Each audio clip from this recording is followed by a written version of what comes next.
911, where's your emergency? Hello. Hello. Is everything okay? My mommy and daddy. Uh-huh. I think there's a bullet on the floor.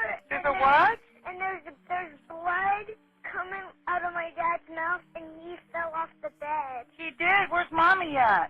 I don't know. I think they're dead. What do you mean, sweetheart? I don't know. Okay, your daddy's on the floor. How old are you? I'm 5 years old, and I have a dog in the house. Okay, baby, okay.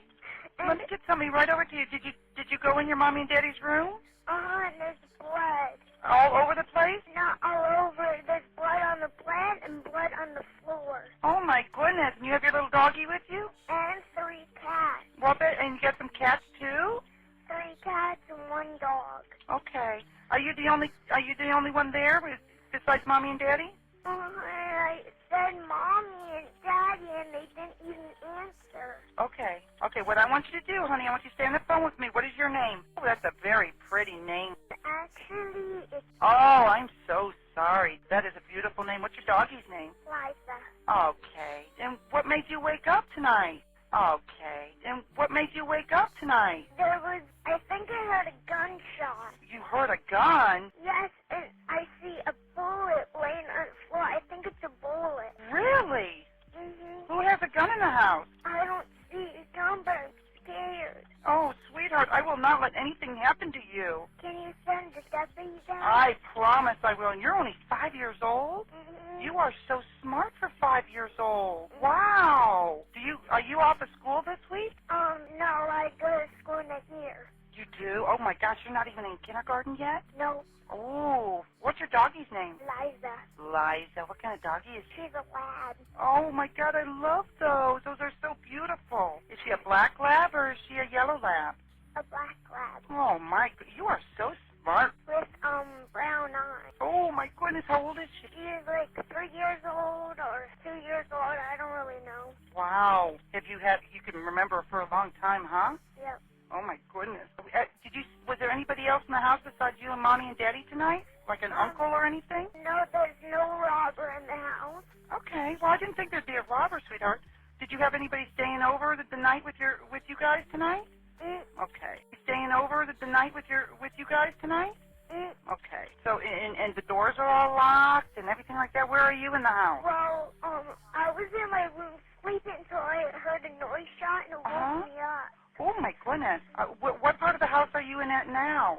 I'm in the one, it's yellow, a whole yellow house, a green with it, a little bit of green, and a pink door. Oh, my goodness. That sounds really cool. Did you pick out the pink door? No, my mom picked out the colors. Look, I bet you that's beautiful. Does Mommy and Daddy have a car in the driveway? 2 cars. 2 cars? What kind of cars do they have? My mom has a Toyota. What color is that Toyota? Is it dark or gray or silver? It's red. Red? Okay. What kind of car does silver. Daddy have? He has a Jeep. It's black and Okay. white. Listen to me. Is your phone the kind of phone you can take with you and walk around? There should be an officer at your front door. I need for you to take your phone with you and walk over to the door and open it for me, okay? And I'm gonna stay on the phone with you, okay? But I will not hang up. I'm naked. Oh, well, you want to go grab a towel or something? I don't think the officer's going to care, baby. We just want to make sure Mommy and Daddy are okay, all right? Grab a blanket or something. Stay on the phone with me. Stay on the phone, all right? Okay. My name's Donna, by the way. You are doing a wonderful job. Wonderful job. And I knew what to do first I forgot. You did great. I knew. You are wonderful. Absolutely wonderful. You should be very proud of yourself. I'm to the door. I'm unlocking it. Okay. You let me know when the officer talks to you. Okay, you go ahead, okay? You talk to the officer. Talking to the dispatcher. Tell her I'm here now, okay? You can hang up. Bye, sweetheart. He's here. Okay, sweetheart. You be good, okay? Come on over here. Bye-bye. Okay. When 911 dispatcher Donna Ciufani picked up the phone in the early hours of March 28, 2005, she had no way of knowing the life-altering conversation that awaited her. On the other end of the line was a trembling, small and steady voice of 5-year-old Tian Hernlen calling from Ellison Avenue in New Smyrna Beach, Florida. Donna froze for the briefest moment, the gravity of the situation crashing over her. but she quickly pushed aside the emotions threatening to overwhelm her. Her voice, calm and soothing, was a lifeline for the terrified little girl.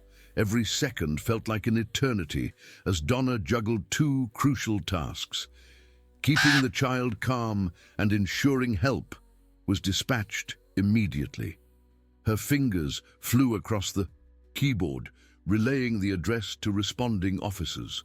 Minutes later, police arrived at the Hernlen residence, but no amount of preparation could have braced them for what they found. The master bedroom, once a place of peace and rest, had been transformed into a scene of unimaginable horror. Julie Hernlen lay motionless, her lifeless body drenched in blood. Just feet away, her husband, Aeneas, was barely clinging to life, his shallow breaths the only sign that he hadn't succumbed to the brutal attack. The investigators were left with more questions than answers. At first glance, it looked like a robbery gone terribly wrong. Drawers had been yanked open, and the contents of the room were in disarray. But the violence, the sheer brutality of the attack, felt deeply personal. This wasn't a simple break-in. Someone had come to this house with intent. Outside, the neighborhood buzzed with hushed whispers as news of the crime spread. Neighbors gathered in small clusters, their faces pale in the glow of flashing lights. How could something like this happen here, in their quiet suburban street? As detectives began to piece together the events of that night, one question loomed large. Was this the random chaos of a botched robbery, or the calculated vengeance of someone who knew exactly what they were doing? Now let's go back to the beginning. How this relationship that has tragically ended began. One typical sunny day on Daytona Beach, Florida, Julie Morgan struck up a conversation with lifeguard Aeneas Hernlen. From the moment their eyes met, sparks flew. It was love at first sight. Both shared an undeniable zest for life and a passion for surfing. They spent countless hours chasing waves together, their bond growing stronger with every ride. Their search for the perfect wave eventually took them to the Virgin Islands, where their love story deepened.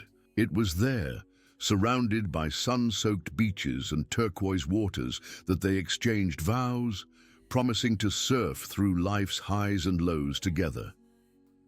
But as much as they loved the islands, Florida still held their hearts. They returned to Daytona Beach and bought a charming little yellow house with lime green trim and a playful pink door. It was more than a home. It was a symbol of their vibrant life together. In 2000, their joy multiplied when they welcomed their daughter Tian Hernlen. Tia became the center of their universe, a little ray of sunshine in their colorful home. Julie and Aeneas poured all their love into creating a warm, nurturing environment, and the three of them were inseparable. By 2005, their future seemed brighter than ever. Tia was now 5 years old, a bubbly and curious child who adored her parents. Aeneas, at just 29, had started a new job, full of excitement for what lay ahead. Meanwhile, Julie, who was 31, was preparing to graduate with honors from Daytona Beach Community College as a paralegal, her hard work and determination finally paying off. Life was good, filled with love, laughter, and endless possibilities. Julie was a dedicated student, but as much as she focused on her studies, she remained devoted to her family. If she was at the library studying, Tia was right there beside her, flipping through picture books or quietly drawing. It was a routine that brought comfort to both of them. Julie's college professors often spoke of her as an outgoing and hard-working student who not only excelled in her studies, but also brought warmth and camaraderie to her classmates. She was the kind of person who would stay late to help a struggling peer or volunteer to lead a group project without hesitation. They'd say, "Julie's not just hard-working, she's magnetic. She lifts everyone up around her." Her best friend, Michelle Reddick, once said that Julie's desire to help others was what drove her to pursue a career as a paralegal. She wanted to be there for people who needed someone to guide them through tough times. Michelle recalled. Julie had a natural compassion, a deep-seated belief that everyone deserved support when facing life's challenges. She wasn't just working toward a degree, she was working toward a purpose. She wanted to be there for people in the toughest moments of their lives, offering support when they felt the weight of the world. But tragically, Julie never got the chance to wear her cap and gown. Just 2 months shy of graduation, her bright future was extinguished in a way no one could have imagined. The vibrant future she had worked so tirelessly to build was shattered in an instant, leaving her family and friends to cope with the void. Left behind, the loving home she had created with Aeneas became the setting for a tragedy that no one could have foreseen. Let's go back to that 911 call. It was an ordinary March night in Julie's Florida home. Tia, just 5 years old, was asleep in her cozy bed, probably dreaming about her favorite cartoons or the snacks she loved to share with her mum. Julie was somewhere nearby, the way she always was, her presence a comforting constant in Tia's life. But what happened in the early hours of that morning was anything but ordinary. A loud noise, a crash, maybe even a scream, startled Tia. Awake, she didn't fully understand what was going on, but she knew something was wrong, very wrong. Julie, being the protective mom she was, had taught Tia something that most kids her age wouldn't know: how to dial 911 in an emergency. And thank God she had.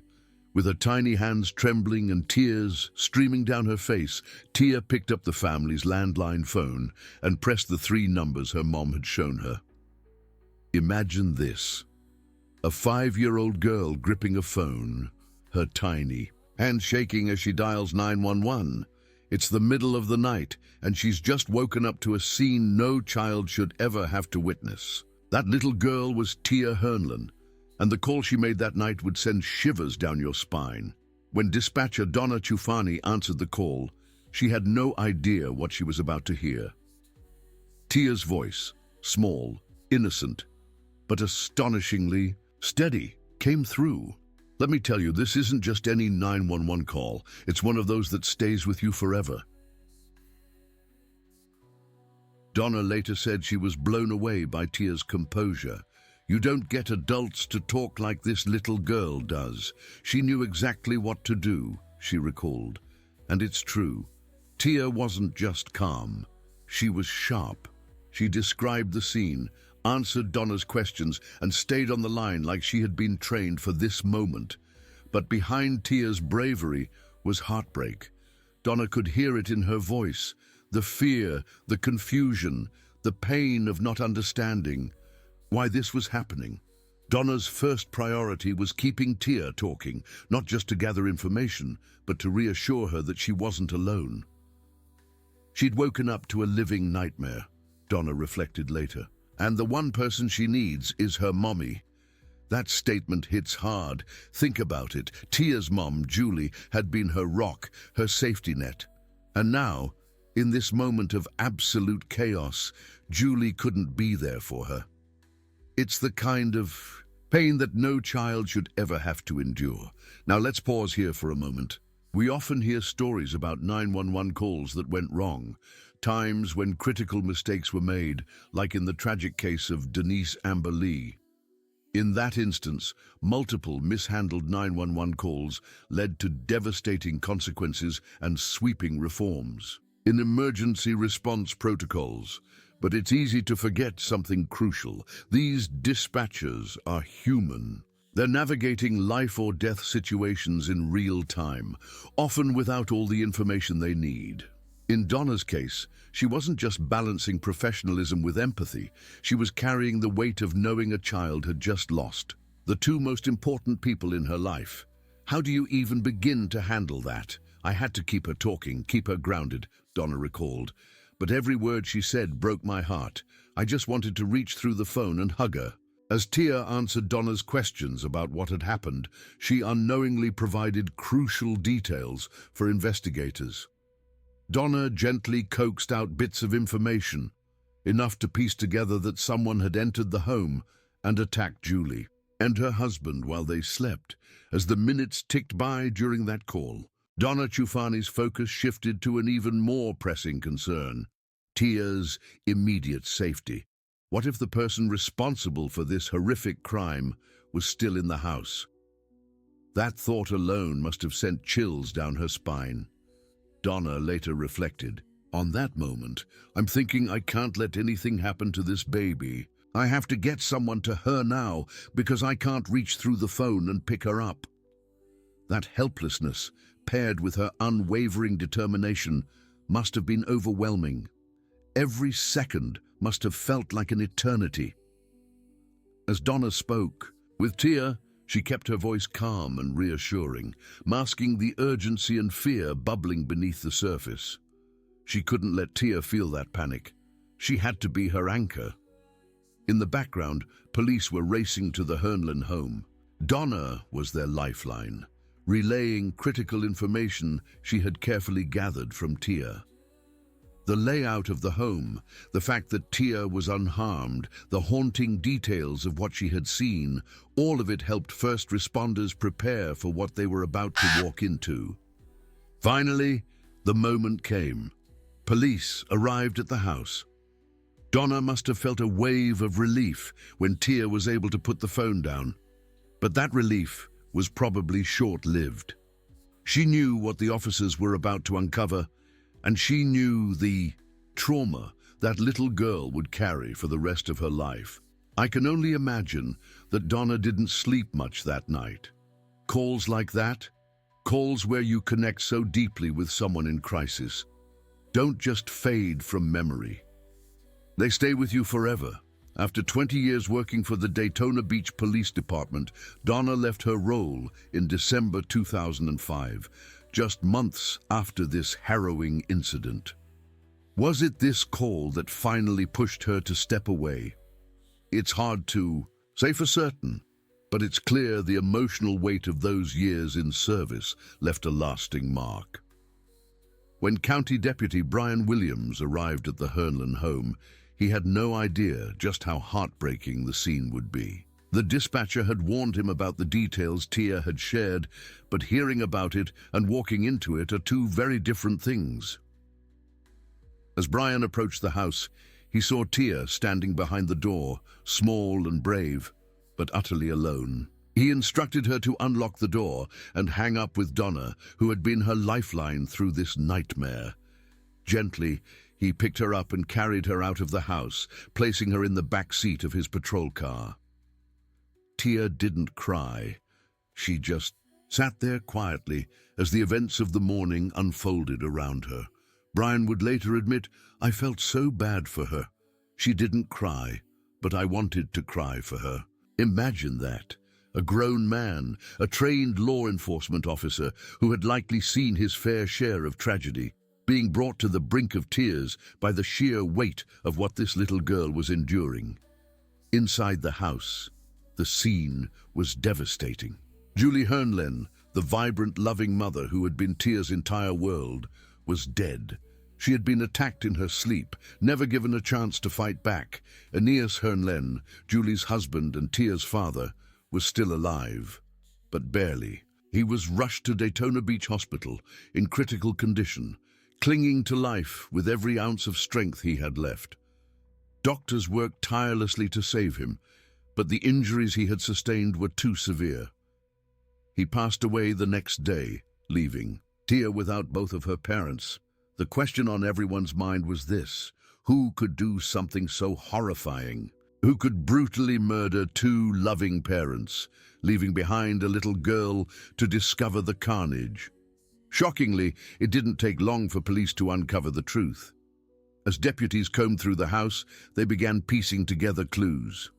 There was no sign of forced entry, and nothing appeared to have been stolen. This wasn't a random act of violence. It was something far more sinister. Within hours, investigators zeroed in on a suspect, David Edward Johnson, a man with a troubling history who had a grudge against the Hernlens. Johnson had recently been in legal trouble, and he blamed Julie and Aeneas for his woes. His anger had festered, growing into a deadly obsession that led him to their home in the dead of night.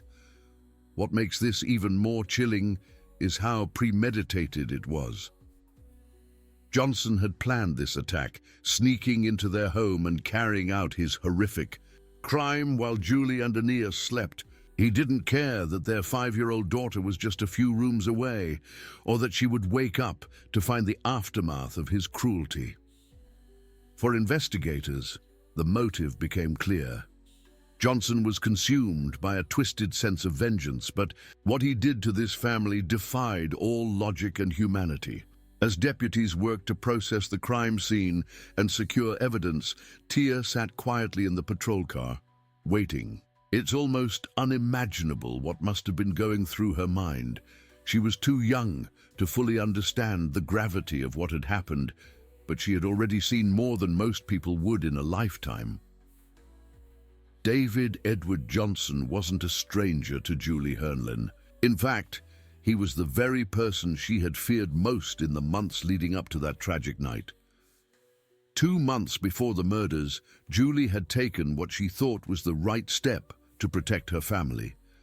She filed a restraining order against 33-year-old David Edward Johnson, but despite her best efforts, the judge denied her request.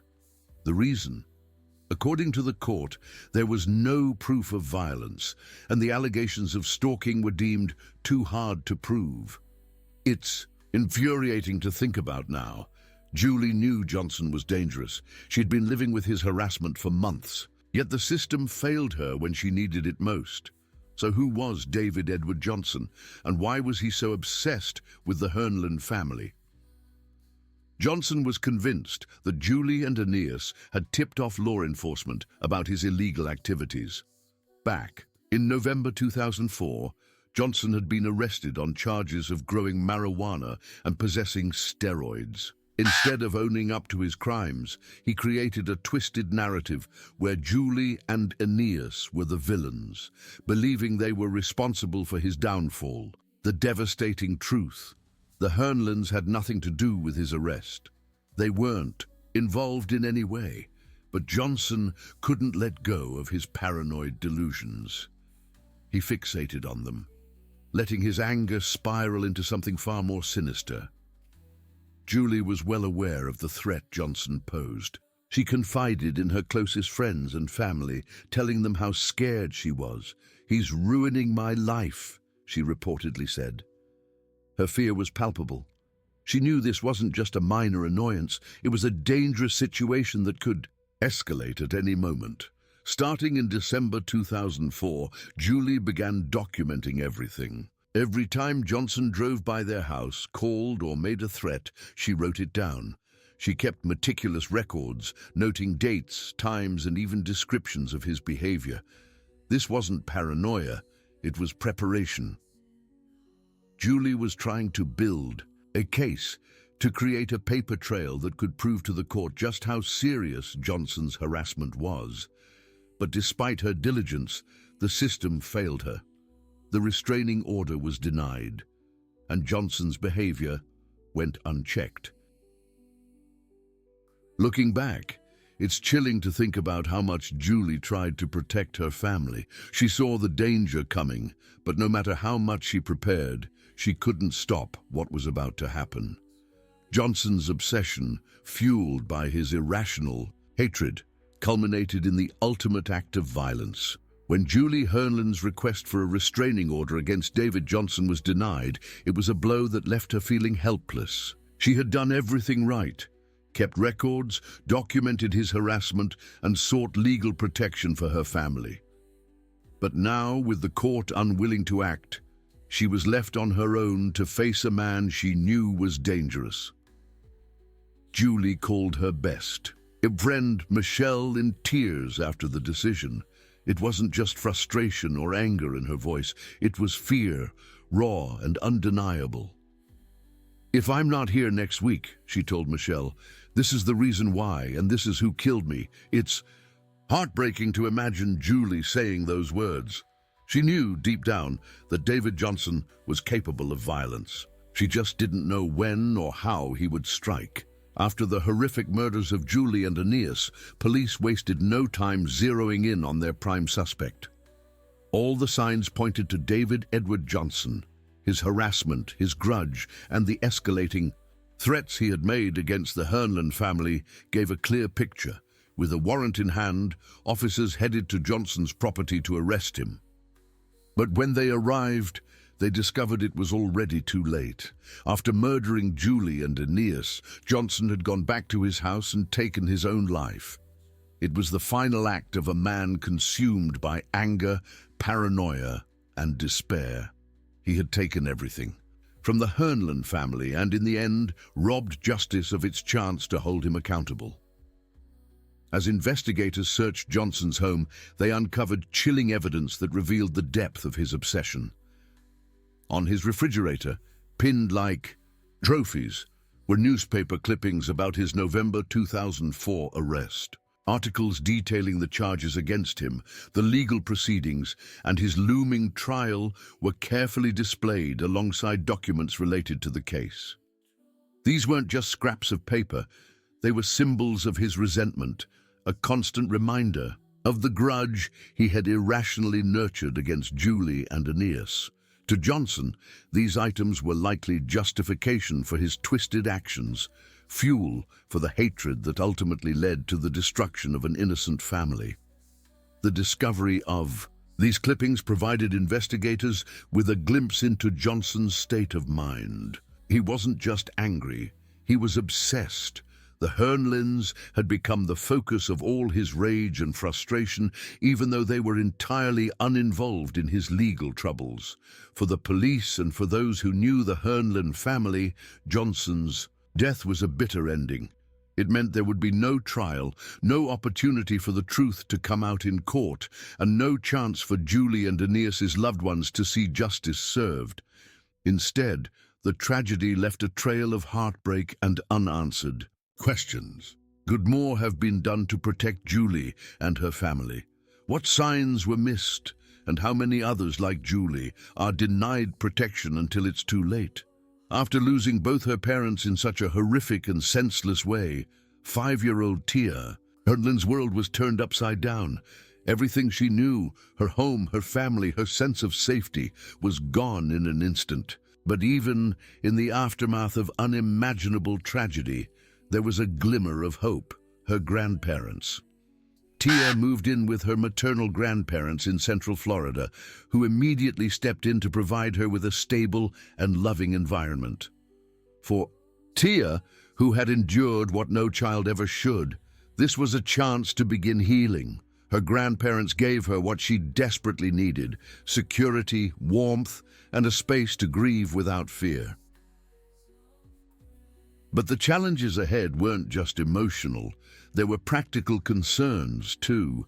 How would they provide for Tian long-term, ensuring she had everything she needed to rebuild her life? That's when the community stepped in. In the wake of the tragedy, the outpouring of support for Tian and her family was overwhelming. Friends, neighbors, and even strangers were deeply moved by her story. They wanted to help, to do something tangible that could make a difference in her life. To that end, a trust fund was established in Tia's name at Gulf States Credit Union. The purpose of the fund was clear: to ease any financial challenges she might face as she grew up without her parents. Contributions poured in from people across the community, and while no amount of money could ever replace what Tian had lost, it was a powerful gesture of compassion and solidarity. And this is where humanity shows its best side. In the face of evil and devastation, people came together to ensure that Tia's future would be brighter. The trust fund wasn't just about financial support. It was about sending a message to Tian and her family: you are not alone. The fund aimed to secure her financial future, providing resources for her upbringing and education. Whether it was funding her schooling, extracurricular activities, or simply ensuring her basic needs were met, the community's generosity gave her a foundation to build on.